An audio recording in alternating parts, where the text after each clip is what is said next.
Israel flag and the animals in the back. Freaking sweet. Yeah, there's the elk. I know, Good man. There's the backdrop. elk. There's the trout. There was some people. I think we're live on Facebook now. There was some people.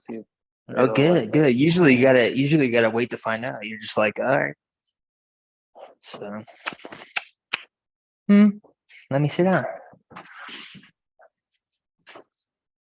Cool.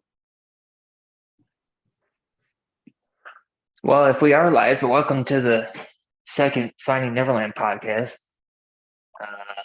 This Wednesday night at 7:00. Yeah, I'm really excited about this. I think it was so cool with what we had last week. So this is our second week. It was really cool. A lot of we had some messages over the week. People that liked what we were talking about. People left comments on the video. So yeah, we're really excited about that. Anybody who wants to ask a question, I think so. This one, we're just gonna kind of have a chat with anybody who wants to talk or ask questions or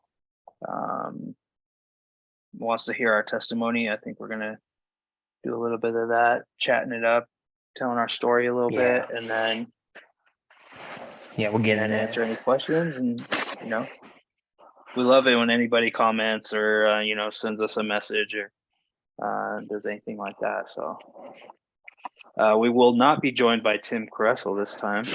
Unfortunately, he is actually in Hawaii on vacation. Lucky dude. Nice. I know. That sounds nice. It's nice out there. Tim, we miss you, man. Oh yeah. So that was a good time, man. For sure. Yeah. So cool. I just want to, again, I want to thank everybody who watched and commented and sent a message and showed excitement for this podcast thing that we're just trying to grow this community. And yeah, absolutely. I think it's cool. And we want to hear other people's testimonies. Yeah, absolutely. I want everybody to be able to share it and talk openly about where they're at in life. I mean, it might not even be, and they might even be excited about God or where they're at, but that's just recognizing that is the first step. It's important and all. And tell them about that. There's like a Christian rock metal compilation album. Wanted to feature a Heart for a Diamond on it. Yeah, so that was cool. We're gonna be on a Christian rock compilation album with the company For the Rock, apparently, and it's called. We'll give out more details as that comes out, but it's called In His Hands. So we're excited about that. We'll post that on our page more, so you can hear some other amazing Christian deathcore bands, post-hardcore bands, stuff like that. So we're pretty stoked about that. Heck yeah. So yeah. First off, I want to give Luke plenty of time to tell his testimony because I think his story is really amazing. I think people are going to be really blessed by what Luke's been through and how he's been able to, just grow and grow spiritually, he's a great guy. He's one of my best friends. Just even in the last, however long we've been doing this new revamped Finding Neverland, Luke has just been such a light in my life and my journey, spiritually, recovery, musically. And so I just kind of want to, let everybody know that Luke is just an amazing dude, amazing guitarist. He's got that amazing skill. So, Luke, if you want to just go ahead and just kind of start sharing your story. Sure. Well, thanks, dude. That's so. I mean, like I said, I always thought it was some badge of honor when I was 18, and I was like, I've only been playing guitar for a year.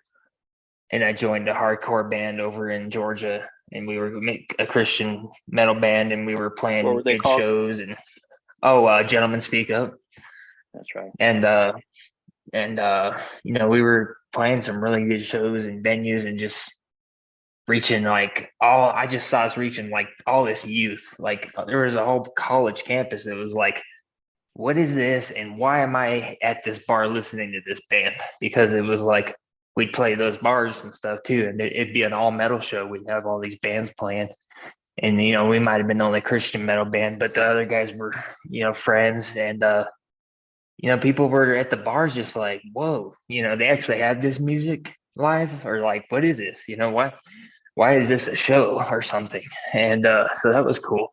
And then there'd be a mosh pit or something, and you actually feel accomplished, and you're like, okay, people actually like, this is a scene, people like it. And so I fell in love with that. But yeah, I always thought it was some badge of honor to say, oh, I've only been playing for a year.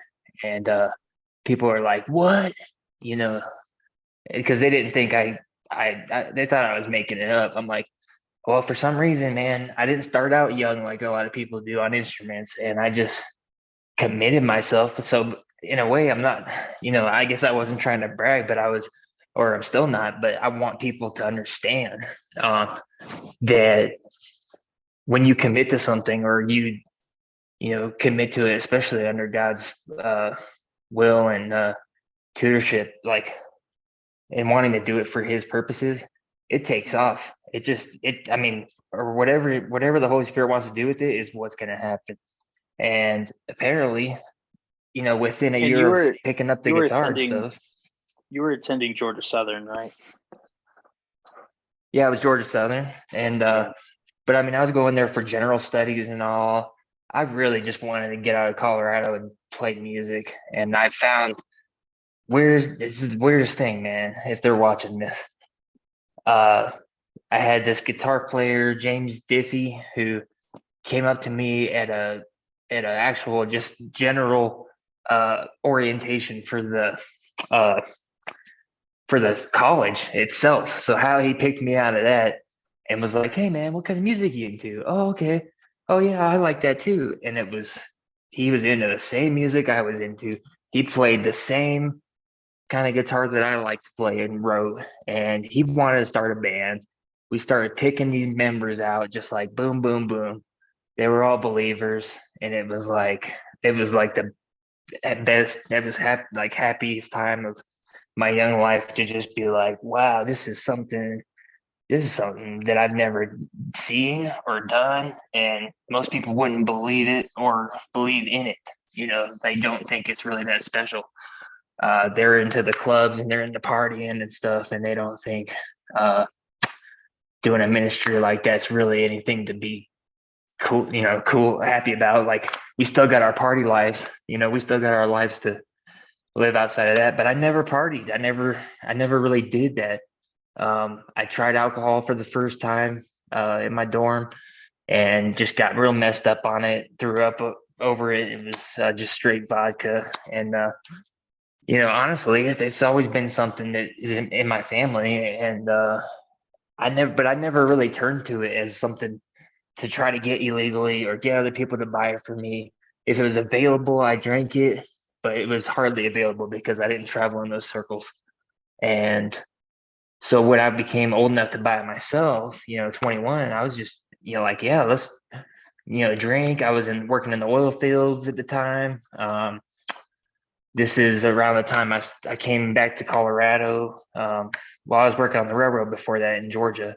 And I spent a year doing that before I was like, I'm going to head back home to Colorado. And I came back here. My brother was starting, to do vocals. He wanted to join a band. And I wanted to start one, with the guitar I was writing. And again, from Craigslist or something, it was like we picked these members out, and it was just like, wow, boom, boom, boom. And we had members coming and going, and it worked out for the time being. But that's honestly just the way things go. I mean, people, it's like any relationship, honestly. It just seemed like there was friction, or we broke up, and then we, like, we would have him back in the band or something, and just different things like that where I'm like, it ain't nothing new to me. It just really is all a part of it. Um, and I try not to take anything personal, or I hope people don't take things personal from the things that I've, said or done in life, because, obviously nobody's perfect. But just, I think, just having any type of guilt over wanting to escape with alcohol, but also hiding it, kind of just pushed me into not talking about it and not doing. But we were playing some good shows out here in Colorado, and um, but there was a couple times, man, where you know we had this really nice show booked at the Black Sheep, and I ended up passing out on stage and having a seizure because of some medicine I found that was old, and it was tramadol. It's a slight, it turns in and metabolizes into a painkiller inside your body. So by the time it metabolized, it was too much. And you can't have seizures with that medication. So it's a really nasty, dirty opiate. And so I had a seizure on stage. I definitely, felt guilty about that. We had to stop the show. I think a lot of people remember coming and paying for it and not being able to see us play. And the EMS was there to like revive me.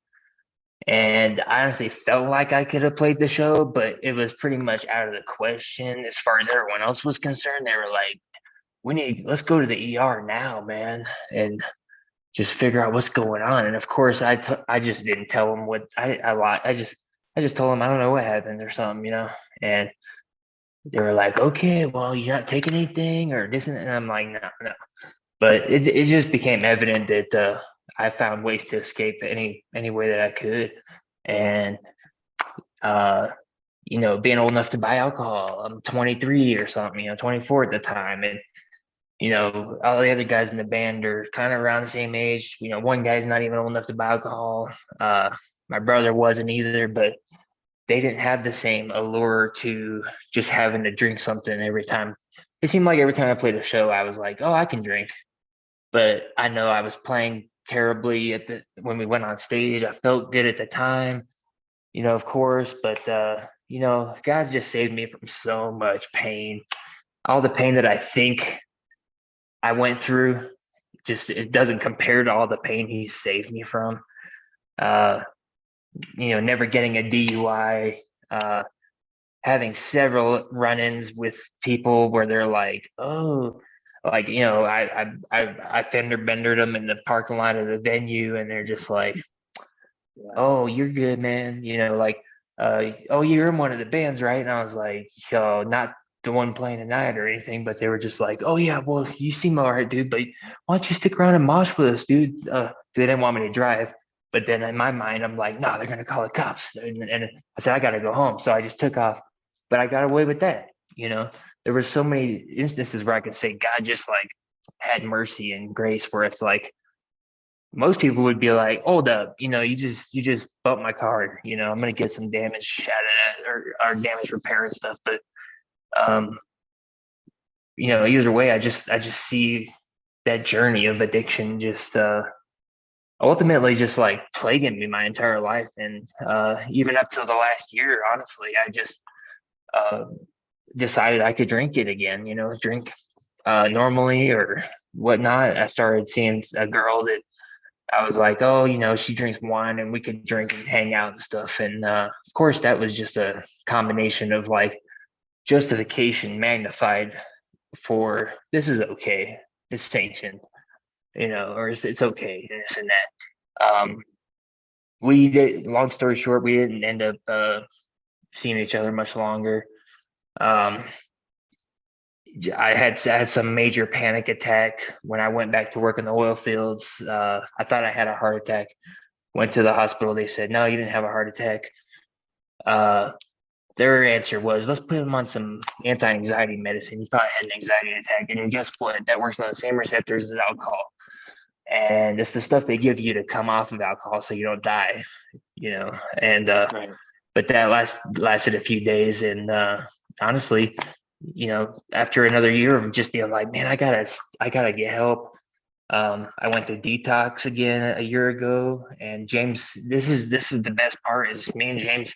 It seems like we've been in different parts of our lives at different times, but we didn't choose to ignore uh, our relationship or our friendship for the sake of not wanting to be bothered or whatever. I think it's because God set us up to really. I think it's because God set us up to relate to each other so well in life. We're about a year apart, I think, only in age. I think I don't know, but A I'm year, 31 two, I now, don't know. and Yeah. yeah. So and my brother's 3 years younger than me, but he's moved on with stuff. We're happy he's moved on. He's got a family now and stuff, but so he's no longer in the music with me. But yeah, it seems like James became my full-time brother, and there was times I definitely wanted to show up for him. Uh, when he was struggling with things, and then there's times where I was struggling in silence and in isolation, where I know he reached out, through texting or tried to call me and say, "Hey, is everything okay, man?" Because he could tell something ain't right, something ain't okay. He's not responding to me for 2 days or something.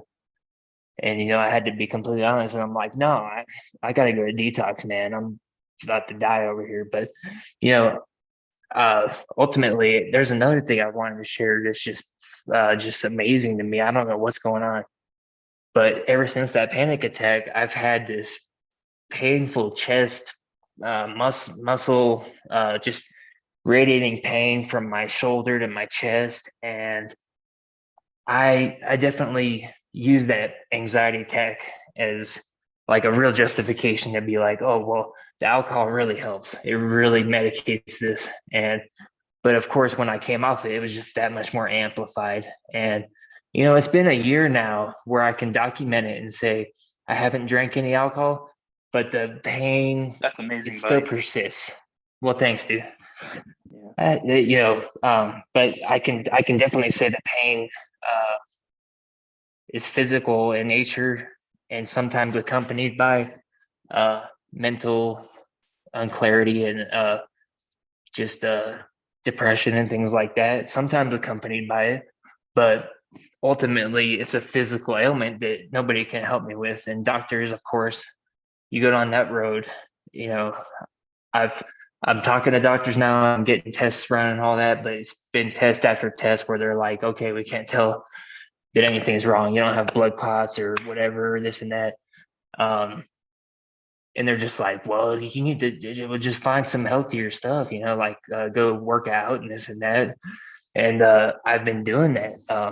But there's days, man, where I just want to escape so badly from that Hmm. physical pain. And some days it's really bad. I'll have nightmares about heart attacks and stuff or different things like that. And wake up in complete anxiety. But um, it's just every single day. It's about trying to get back up and saying, that's not going to cut it um, in life. It's just not going to cut it. Um, you can justify anything to the moon, and you can try to do it before God, honestly. But ultimately, if you know God, the Holy Spirit's not going to let you get away with it. He's not going to let you feel like you're getting away with anything, if you know what I mean. So Hmm. it's even just the normal unconscious sinning, that I do daily. That there's sins of commission, and then there's sins of omission, which is ones that you don't ultimately commit. So you don't seek it, and you don't outright commit it, but it's sins of omission. Like, say you were supposed to help somebody and you didn't do it, or it's things you didn't do in life. And ultimately, I pray for those every day. I think because that's probably, it's not the things that I've done. I guess it's probably the things that I feel like I should be doing or that I haven't done in life. that are probably the most demonic in nature and the most devastating, because it could be anything. It's an abstract canvas for you to paint any type of perceived ailment on yourself of why you're a victim in life and this and that. And because the things you've done, you can point at it and say, oh, okay, well, I've done that, and God forgives me for this. But what about the things, imaginary things that you fail at, in your mind, or these type of things? And it's really just a crazy. I mean, I didn't think by 30 years old I'd be having so much back and forth, uh, just back and forth uh, psychiatric. It seems like crises where I know everything is going to be okay, or I know God is for me in life, but there's been times where I didn't feel like I was going to live, or I felt like I was dying and I felt far away from God. And it says, and it says in scripture that nothing will ever separate us from the love of God, not any created thing or demonic or principality. No angelic being has the power to do that, to separate us from the love of God. So, but I definitely felt separated from God. I think it's saying, it'll never change how God loves me, but my proximity to Him was definitely affected, and you can definitely affect that in life. By 30 years old, I've understood that, at least. You don't come away from some of those things without realizing you can distance yourself from God, and uh it's not comfortable at all. It's very, very painful,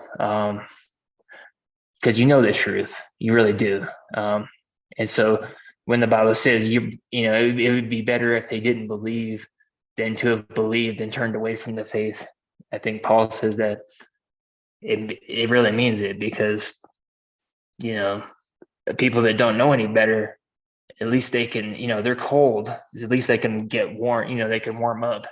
But if you're a lukewarm believer, God can't do anything with you. He's not going to be able to do anything. You're lukewarm. You're not hot or cold. If you're cold, He can save you and catch you on fire. But if you're hot, He's already using you. So the lukewarm believer is just going to, sadly, suffer in silence, I think, in life, and just think they're good, but always feel empty inside. And I think that's really what my goal is, to try to avoid that and teach other people the same, how to seek the same thing. I just think that's what the Spirit's been telling me lately, through other people, and just realizing it's actually really important in life. It's not something to bat your eyes at and be like, well, we'll all get there, or we're all on the same destiny. We're all on the same path. And that's such a cop out. And I think the devil is just folding his hands, because believers are kicking back. Devil's not even pulling any strings. We're doing it ourselves. Humanity's always just been evil, and has no problem perpetrating it. So, when you come before God, you can't really blame everything on the devil as much as you want to believe it. We're just as evil. We're perfectly capable of doing it ourselves. So I don't know where I was going with that, but do you want to touch on what was just healing. your relationship with Jesus on when you were I guess when you were a kid, or even when you were in college? Oh, sure. Well, when I was younger, yeah, I'll tell you. So my dad was in the military. We were, this is back in 1990. I was born in 1990, and I'll tell you right now, my dad's from the South, and he was raised in the church, and so it's that kind of believer where you just know God's real, and you go to church and you pray, but there's not really any major fruit coming out of your life. You're not you're not saving other people. You're not projecting God's fruit into the world. You're not bearing fruit. And then my mom, sometime when I was around 8 or so, became a born again believer and just went crazy into Jesus. And it's just somebody like my dad at the time. I think they were both alcoholics, and my dad was uh, just a functioning alcoholic. And he looked at my mom and said, she's lost it. But then she got me and my brother and sister to jump on board, and it was just like, I did have that experience where it was like, man, I've been missing the truth my whole life. And it's only 8 years I'd been alive, but I felt like, wow, I can't believe I didn't know Jesus or I didn't know God. And I just felt so redeemed and just on fire. And my mom had us going all kinds of stuff, and church was amazing. And so my dad was kind of on the outside, like, well, it's work, probably thinking to himself, well, that's good for them. But he never talked to us about those things. My mom would always be listening to worship music and things like that. But, my dad would never talk to us about those type of issues because he wasn't that born again believer. He wasn't that on fire person. And so I came to know Jesus. I came to know who he was and who God was, the God of the Bible, the Hebrew Bible of Israel. I came to know that God when I was about 8 or so. But then, you get not too long after that, around 12 or 13, you're going to middle school. We're moving different places. I'm starting to realize people are evil.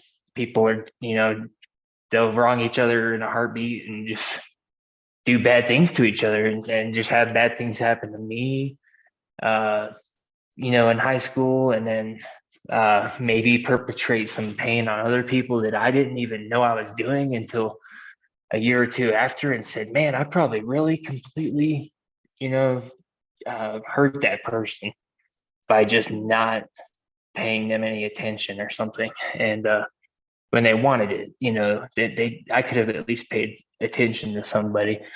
But I was in my own head, and this is around 17, 18. Of course, I was playing football. I was doing drama, theater, and really getting into guitar and music.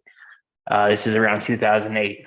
And so I didn't really fit in. We went to the same high school, but it just seemed like, oh, this guy's just like, yeah, now the football season's over. He's into drama and he's into he's all in on the guitar and stuff. So that was the year that I graduated, and I went out to Georgia and was like, okay, I'm going to do this as a ministry. And I think my dad was going through real bad alcoholism at the time.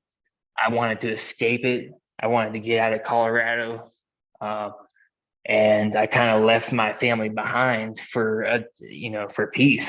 And honestly, God just put me on a different on an actual journey that I asked for. I was like, well, I'm doing a ministry. I don't think it looked exactly like I thought it would look, but it's never going to.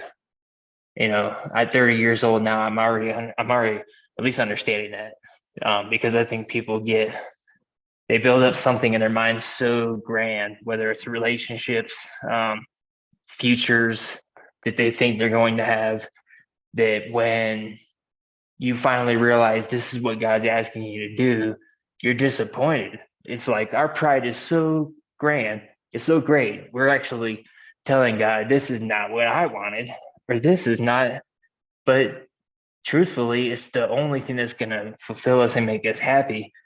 And that thing that we built up in our mind was just some fantasy that's just like ultimately ended in destruction and self-serving sin.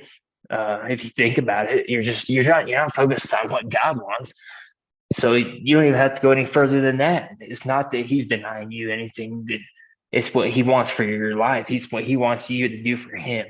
So either you want to serve God and you want to please him, I found, or you're going to constantly be battling, oh, but I want this, I want, and you're going to be playing tug of war with, I really love God, but not this much. And I think it's a daily battle for me to be like, how about I capitalize on that and actually do what I say I believe, for once. And that seems like my daily battle now. And like I want to encourage other people to get on that same train. It's like, it comes a point where you're just like, man, is anybody really conscious, or are we all numbing ourselves to the pain that's going on in the world? Like when somebody says, I'm too blessed to be stressed and things like that, what world are you living in? What life are you living to just constantly have that in your mouth and think it's something cool to say? You must be living some kind of non-committal, non, effective, sheltered believer life, or a really worldly life that's not associated with God whatsoever. So the devil takes care of his own. And honestly, there's people in the middle too, and I feel like I'm one of those people. It just is just like, we got to get down to the truth, honestly. And it excites me because it's not like I just come up with this stuff and say I'm gonna be this person that's excited about this stuff, because I don't do that. I don't come up with this way of acting or something like I'm gonna be this person. I definitely don't do that because of my battles with mental health and stuff. I know for a fact I have depression, and I've been in depressed states before. So this is definitely the Holy Spirit that speaks through me, speaks through other people in my life. And honestly, I just think it's about letting him do it. It's about actually actually putting yourself out there and praying for one another and teaching each other how to heal, what ails them, just every single day, learning how to do it for yourself, and then doing it for other people too. And I think, what people did, this is something, I'll end with this, but somebody said this, and it made a lot of sense to me. What did people do back, before television and before all this other stuff that numbs us? They went on long treks, they fasted, they didn't have much food or whatever the case, they had to get it every single day if they were going to eat. And, they meditated or they prayed and were thankful for their life at that time or whatever. That was their fulfillment. Honestly, like the exercise they were getting, along with the connection to God and things like that, it just like it's the optimal state for us to be living in. So that's something I battle with, honestly. Like I work out every now and then, but can I actually just tell myself that's going to really push you over the edge, to be working out every day or doing some type of exercise, because it's going to get your mind right. It's going to level you out, and it's going to do that. Why are we so intent on self-sabotage in life? I see everyone else doing it to themselves. I see myself doing it to me. If you come off and tell someone, hey, I think you could be doing better here, you're a hypocrite all of a sudden, automatically. And that's the body of believers for you. That's how we treat each other. You can't tell somebody they're wrong, or you can't come out and say it because you're not right in this area or something. And you're a hypocrite for telling me how about my sin and things like that. And I'm thankful just a little bit that me and James have known each other, and what God's done in our relationship and life. We've already crossed that boundary where we didn't care what the other person thought about, hey man, yeah, you need to get help or this and that. We definitely care about the person enough to tell them the truth. And not a lot of people that have been friends, there's people that have been friends for years, their whole entire life, and they still can't really cross that boundary. There's like a barrier there of like, well, I can't intrude on their, there's I don't know what they call it, boundary. We got to respect boundaries and stuff. But if we're a family of believers and we actually want the truth to be fulfilled in life, we're gonna need to tell it every now and then. I mean, for God's sake, like, are we gonna lie to ourselves and keep lying to each other, or are we gonna tell the truth? Um, you know, so that's all I gotta say about that last That was part beautiful, man. is, Yeah, but thank you. I agree with you on that last. Just like I feel like for me personally, I've been gravitating towards people who I feel like I know are like people like you, Luke, and people I know are going to tell me the truth and are going to call me out on my bullshit because Right. I'm so good at that. I'm so good at just telling people what they want to hear, or telling people like that I'm doing great, or just like manipulate people into like doing what I want them to do for me. And that's been a struggle for me, but that was great. That was Yeah, amazing. definitely. What you shared. Well, thanks, dude. I That think took up about 40 just like minutes of our podcast. yeah, you're good. But Yeah, I wanted to give you time because I know you've been through a ton, and then even when the band was, it's which hard to I believe think that, but yeah. a lot of people don't know what happened with the beginning of the band, and so I think that was really cool that you were able to kind of Oh yeah, definitely. share some of the issues that happened in the Absolutely, beginning because when that's what I think. both. That's what I think about other bands too. Is it's like I just have to kind of guess on how they became a band or how they're still a band. How are they Mhm. able to like stay together and stuff? I just have to magically come up with some fairy tale of like, well, they're all just cool. Yeah. And that Yeah. kind of thing is just it's not anyone's experience, and they would tell you that, but it's just like anything Hmm. in relationships and stuff like that. It's all related. What if you don't have God at the center of it? If you have yourself in mind, you're gonna lose yourself. It says he Fail. who, yeah, it's like I Yeah. think Jesus even said, "He who loses his life will gain, uh, or he who forfeits his life will gain his life." But he who wants to save himself or save his life is going to die. Is going to truly die spiritually, and it's true, man. It's true, and all the early believers believed that enough to where they ended up getting killed for it. Yep. So Yeah. that's the stories we read about. Yeah. Yeah. I mean, I have a long story. I don't really know where to begin or If what if people want to if know. yeah, if I took up too much time this time, or we can go over this time too, dude. Just wherever you want to Yeah. stop at, I'm fine with that. But or next podcast, if we could focus on your testimony. But yeah, that was definitely just from the heart what I Yeah. had been That through. was great. So, well, thanks, man. Yeah. And I'm really excited to see what is in the future for you with music and with, um, with your job, and uh, Thanks, you're man. continuing to grow intellectually, and like you're really being self-aware with yourself, which is really cool to see. And like, um, yeah, it's Definitely, been man. a joy to see in the last probably 3 years, especially. Well, thank you. So I want to Thank you. remind everybody that if you're listening, we're also uploading these on Spotify and Apple Podcasts and YouTube.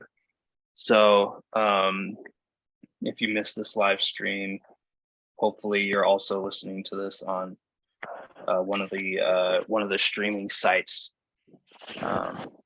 So that will all be it's all under Finding Neverland podcast. So go ahead and search us, follow us.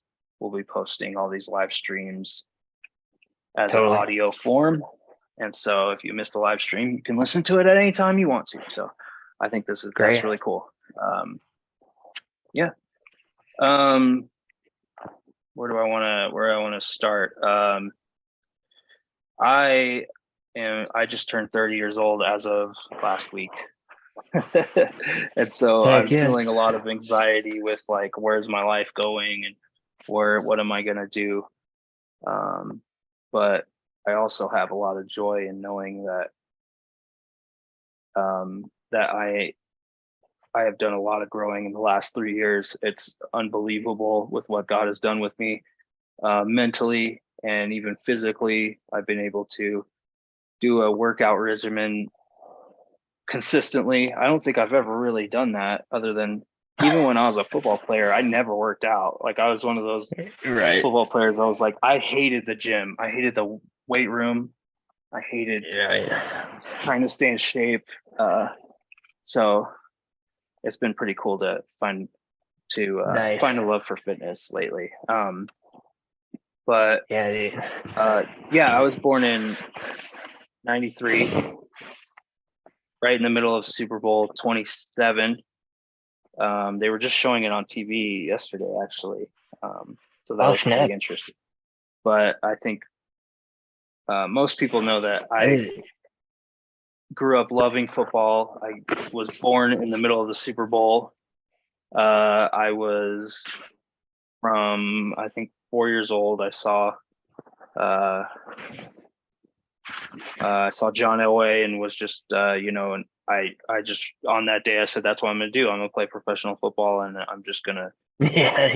That, Yeah. that's literally that was my whole life goal up until, I mean, even in high school, it was all I thought about. Every decision that I made was revolved around, okay, am I gonna play football? Where am I gonna go to college? How am I gonna do this? I had it all planned out.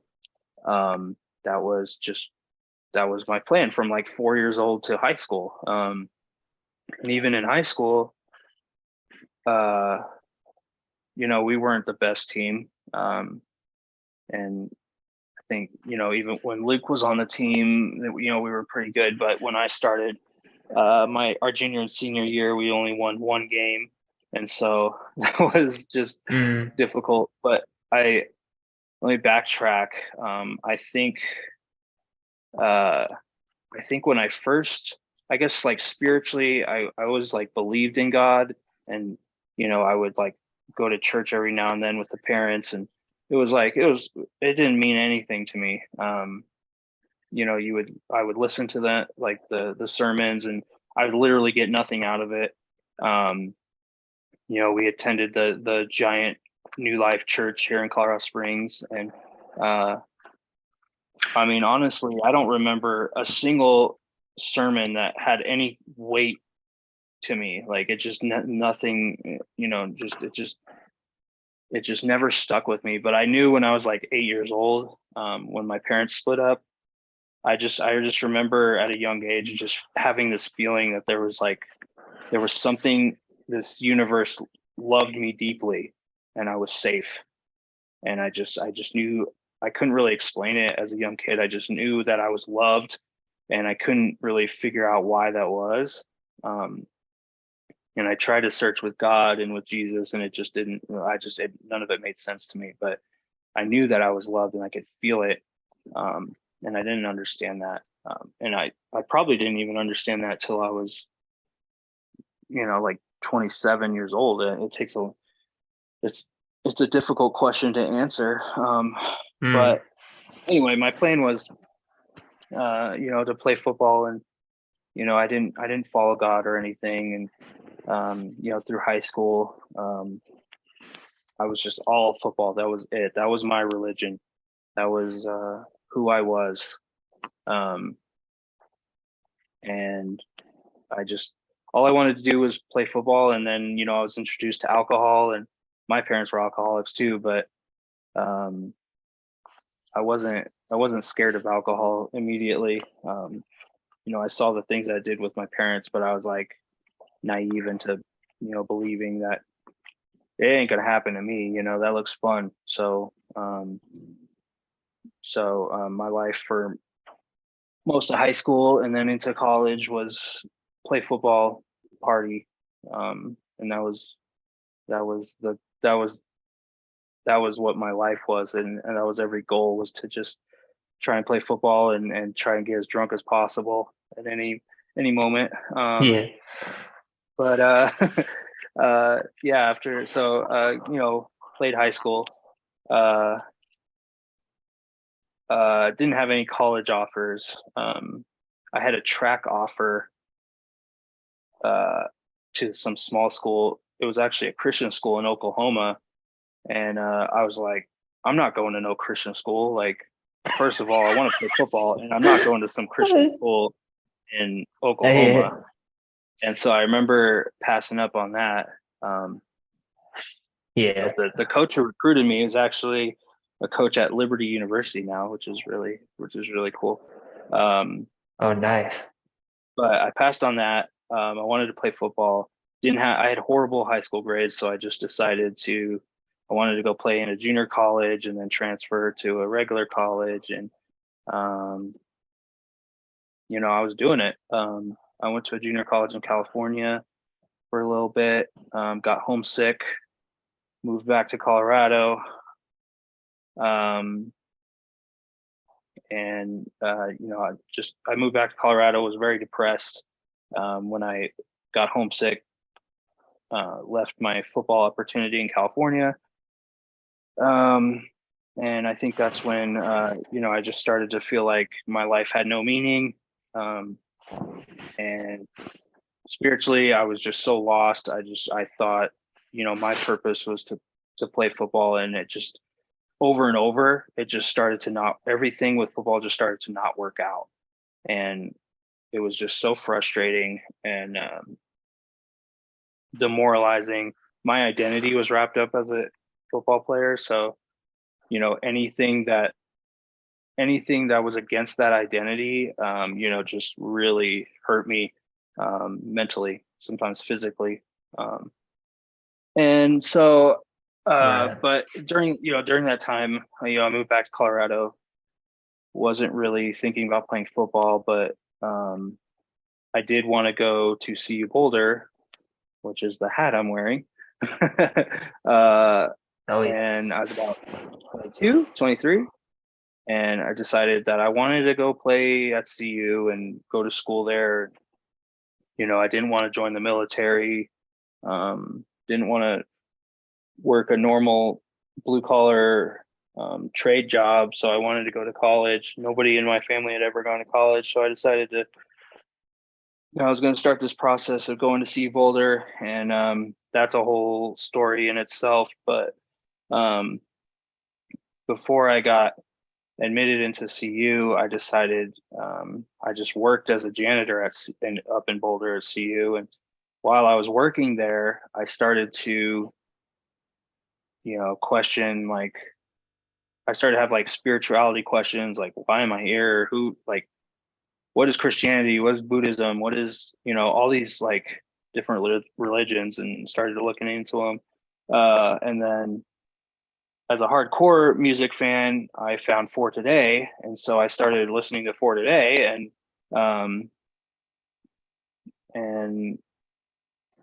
started listening to Matty Montgomery. A lot of I admire a lot and listen to.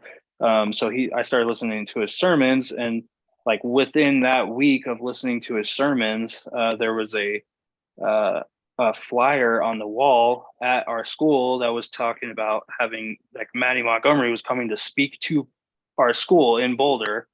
And it just really freaked me out. I just, for the first time, just kind of felt like, I was like, oh, maybe there's this God that's trying to get my attention, like really, really, really trying to get my attention. And he's using this guy, Matty Montgomery, who I just started listening to like that week. And he's coming to Boulder, randomly, the most random place. Like, Christian speakers don't go to Boulder, Colorado to speak. Like, that's something, you don't do that. Right. And so I just from that, moment, and meeting him and hearing his story and just seeing something else was different. Like, I've met Christian people, I've met pastors, I've met,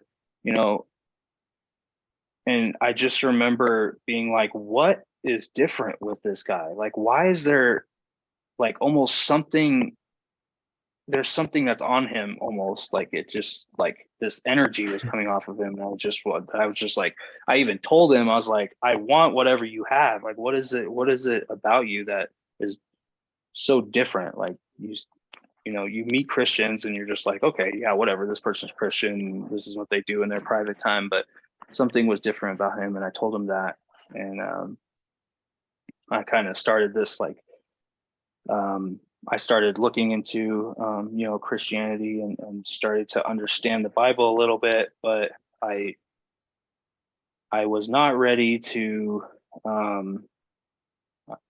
I guess I was not ready to give up my life, so to speak, Luke. Like what you were kind of talking about is I wanted to have Jesus, and I wanted to also have my life drinking, partying, playing football, all that, and Jesus would be like this accessory in my life. And so for like the next 4 years while I was in Boulder, going to school there, I ended up getting into school there.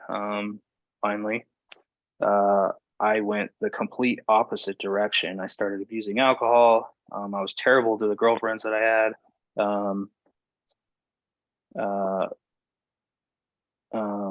Yeah, I didn't even enjoy working out or trying to play football. I started this struggle with wanting to drink every day, and not really understanding why that is. And so, yeah, my life just, in a matter of like 4 years after really getting that seed planted by Maddie, I felt like, I was dying. I even tried to commit suicide in my apartment. At one point, my alcohol abuse was so bad that I just it didn't even make sense. I didn't even want to, live anymore. And so, but throughout all that adversity and throughout, that time of struggling with alcohol, I always went back to remembering that feeling I had when I met Matty Montgomery, and when I was at his event. I kept being like, well, maybe there's something out there that wants my attention, that wants me to, that loves me and wants to guide my life. And so, for probably the last 2 years, I've been sober from alcohol. I've been studying the word daily. And that's amazing, dude. I've started this transition into understanding that it's not all about me. And it's been wonderful. I felt that I've completely changed. I can feel my heart completely changing almost daily. As a person that, like, I think about the person I was even like 4 years ago, and I'm not even the same person that I don't even recognize that person. So I think that's a beautiful testament to what Jesus can do with your heart, and with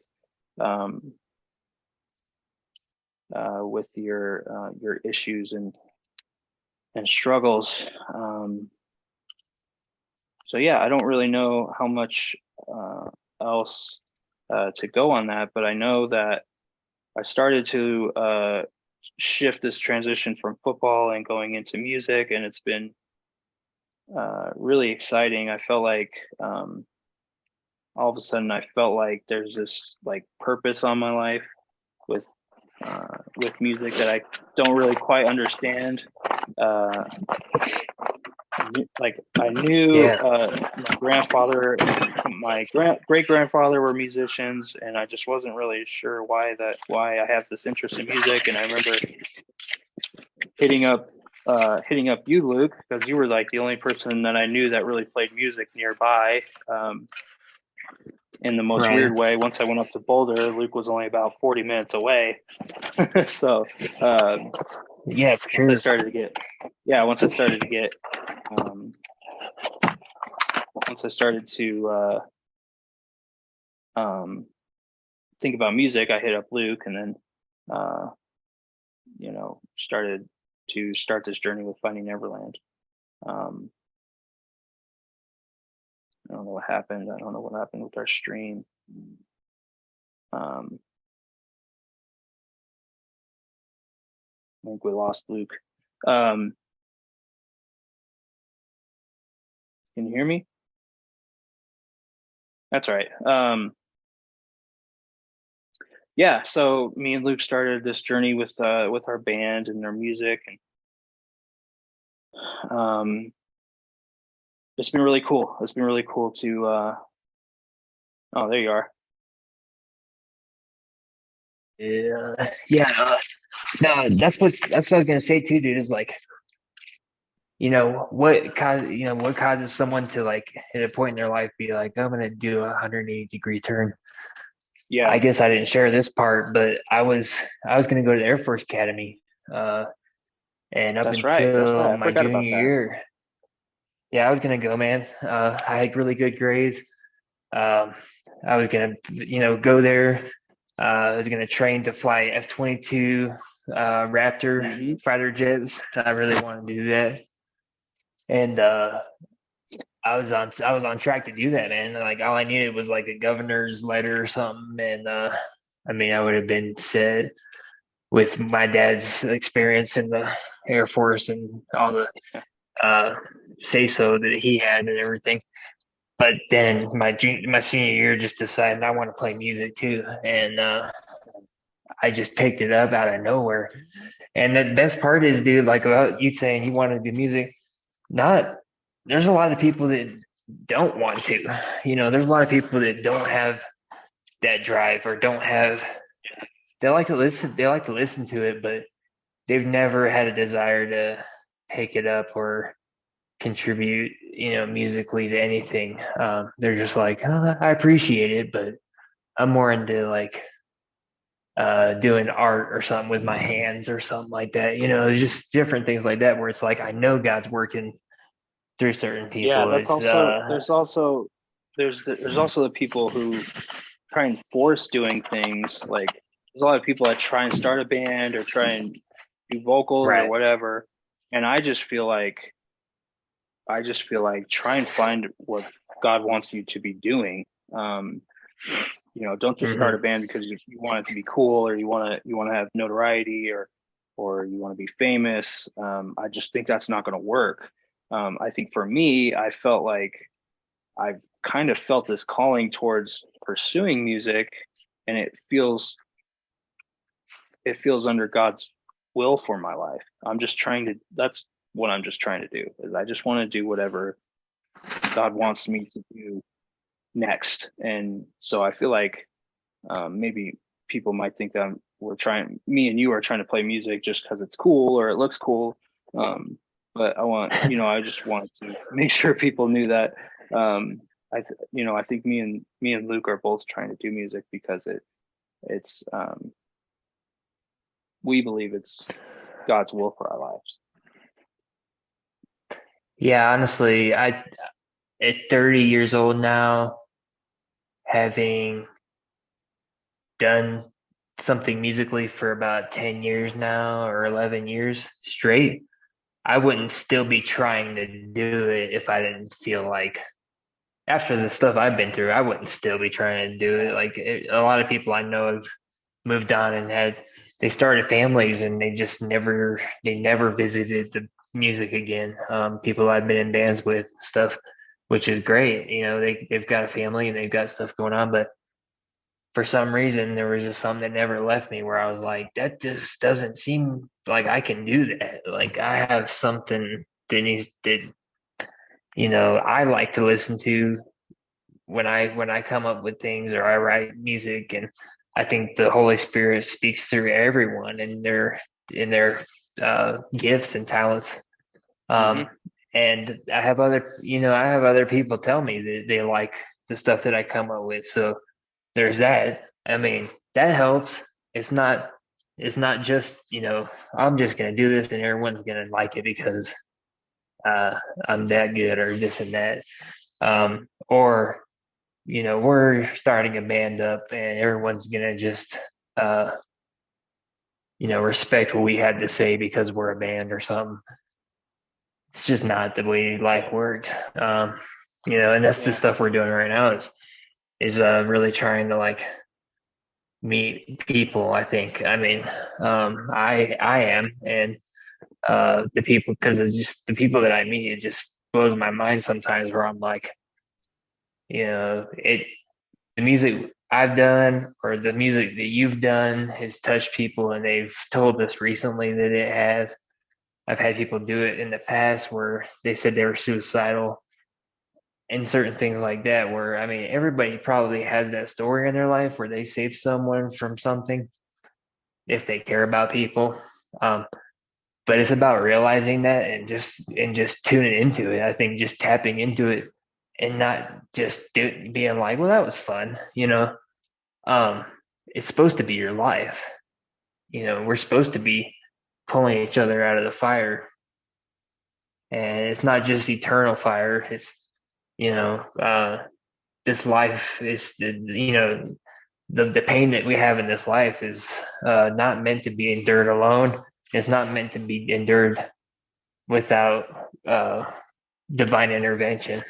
And so I think everybody has that divine intervention in their life that they can look back to and say, wow, uh, this is not normal. Like I know God saved me from this or this and that.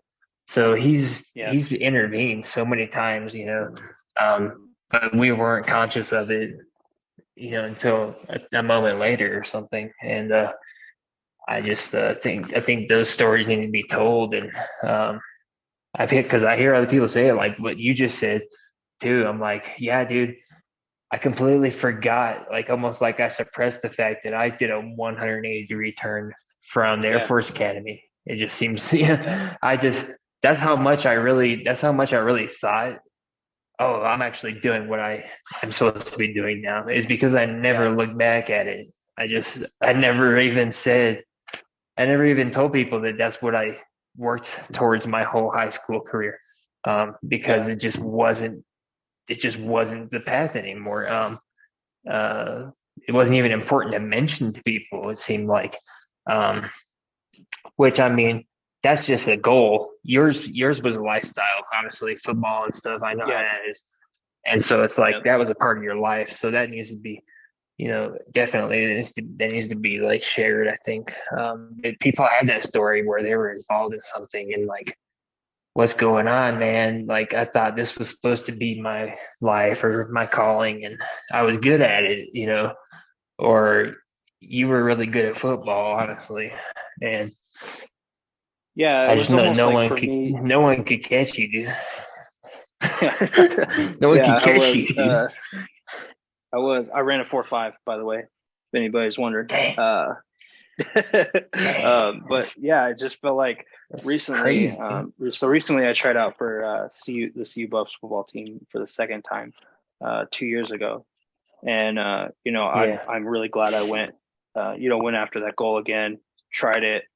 I was completely sober, I was in the best shape of my life, but it kind of just felt like football is like this shirt that like that doesn't fit anymore. Like it was just kind of like I was forcing this like shirt to come on, and I was just like, this just doesn't feel right anymore. Like what is, I'm doing pretty good at this tryout, but like football just doesn't feel right. And it always felt right before. I always wanted to go to practice and play in games and obsess over, little details with, coaching and yeah. with the X's and O's, and I started to feel like this just doesn't fit. Like why? And I'm forcing it, and I'm trying to make it fit, and I feel like that's like God's answer of trying to tell me that there's something even better. And I'm hoping, I'm hoping it's music, and I have interests in acting,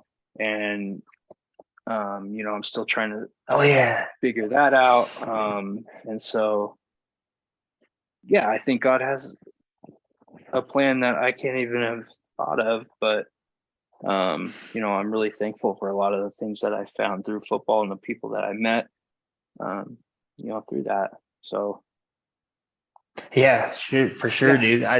I truly feel like I truly feel like, every time a door closes in our life, no matter how hard the door slammed, because I've had some slam pretty bad on me. hmm There's always been three other doors that he was just holding open for me, like whenever I decided to walk through them, or if I didn't decide to walk through it, that was just gonna be my, what happened. But he knew, yeah, of course, ahead of time what I was going to do, and but the patience that God has and the mercy and the grace for someone who claims to be a believer but just doesn't really, doesn't act on their belief as much as they should be for what they claim to believe. Um, yeah, it was cool to have a stamp on a band that was like, okay, well, they know what it's about. They know what the lyrics is. It's biblical, and that's all that matters. And I don't think it is. I don't yeah, think that's all that matters, man. I just don't. yeah. Um, so Yeah, so I'm hoping that with Finding Neverland, me and Luke are consistently striving to live a life of showing that we want to be like Christ and we want to glorify Him in in our lives. You know, our goal is to not sell a bunch of records, make a bunch of money, but we really just want to play music because we enjoy it. But it's also not about us, and so we're a little bit over time here. yeah, definitely. But that was good, man. This was a good conversation. Um, I liked it for I sure, man. Yeah, that was good. Yeah, if anybody else has questions, let us know. Send us an Yeah, email totally. message. We'd love that. Again, Yeah, you can no listen to doubt. this on Spotify, Apple Podcasts, all anywhere a podcast is. We upload these, and it'll be under Finding Neverland podcast. So, um, yeah. So Heck I yeah. think this was really cool. We're gonna be doing this every Wednesday again. Also, um, we're working on the song Comforter. We're almost there. We're almost at a point where I think we might be able to get a release date out, but we're not sure about that Yeah, yet. yeah, yeah. uh, It's done. It's always done, but yeah, it's not. It's not up to our standard, and yeah, uh, it's like we just keep wanting to like make it better because yeah, it used to be a song that was used, like um I mean live that we played live, and it had different lyrics and stuff. hmm It's like, man, if we're gonna really honor this song and just do it right. I think, yeah. I which is think what it's we gonna did be with the Hartford Diamond too. I think so. yeah, Um, yeah. I think it's gonna be a really cool song. So we're excited about it. So stay tuned for that. We'll hopefully be I like it. letting you guys know when that one will be posted. Also, if you didn't hear in the beginning of the podcast, we're going to be joining a Christian compilation album, I guess is what you call it. Yeah, compilation. The group For the Rock, in their album In His Hands, I believe it's called. So stay tuned for that. We'll be Yeah, posting something regarding that. We're excited about that they hit us up yeah, to be a part of that. So yeah, yeah. definitely. I want to So see who again, else is on that album. yeah, it'll be cool. I think that'll be really interesting. So Heck yeah. yeah, and for our second week, thank you guys for listening. Luke, do you have any final thoughts that you want to put out there? Let's see, man. No. Uh, I just hope this blesses someone, in Yeah. the days to come, I don't think we got any comments tonight on anything, but um, I see we are live streaming, which is cool. Um, um, oh, that's wild, man. It's definitely like on a delay. I think it So is. I'm Yeah, freaking out. but I'm freaking out looking at it, but because I just want to see if anybody yeah, commented. But honestly, yeah, we look forward. I look forward to doing it again next week and just seeing what we want to talk about, like scripturally or anything that might just be more growth for anyone. Honestly, this could open up doors for other people. It could open up doors for us to be doing this, and it feels good. I mean. Not that it's all yeah, about us, like you said, it's not about you, and I have to tell myself that all the time too. But at the same time, it's like if you're, unfulfilled vocation will drain the color of a man like nothing else. So, being able to fulfill what you're supposed to be doing or you're called to be doing is ultimately a life or death thing, I think, yeah, for a yeah. I lot of love that. people. And I want to be open to maybe other things that God wants me to do too. Not that, I don't want to be to just be like, oh, well, I could, I only like music or something, like, uh, there's probably other talents that I have or other things that God could use me in, to, I know you're starting with that ministry up here too. Um, Yep. which is cool. That's cool as heck. So, yeah, I Yeah. think a lot of cool things to look forward to, man. Um, Yeah. yeah, Yeah. That was great. I hope yeah, this blessed somebody out there listening. Stay connected. For me and Luke, I think we're signing off for this live video, but hopefully you're listening on one of the streaming sites. So till next week, Mhm. love you guys. Hope it blessed someone. We'll see you later. Love you, man.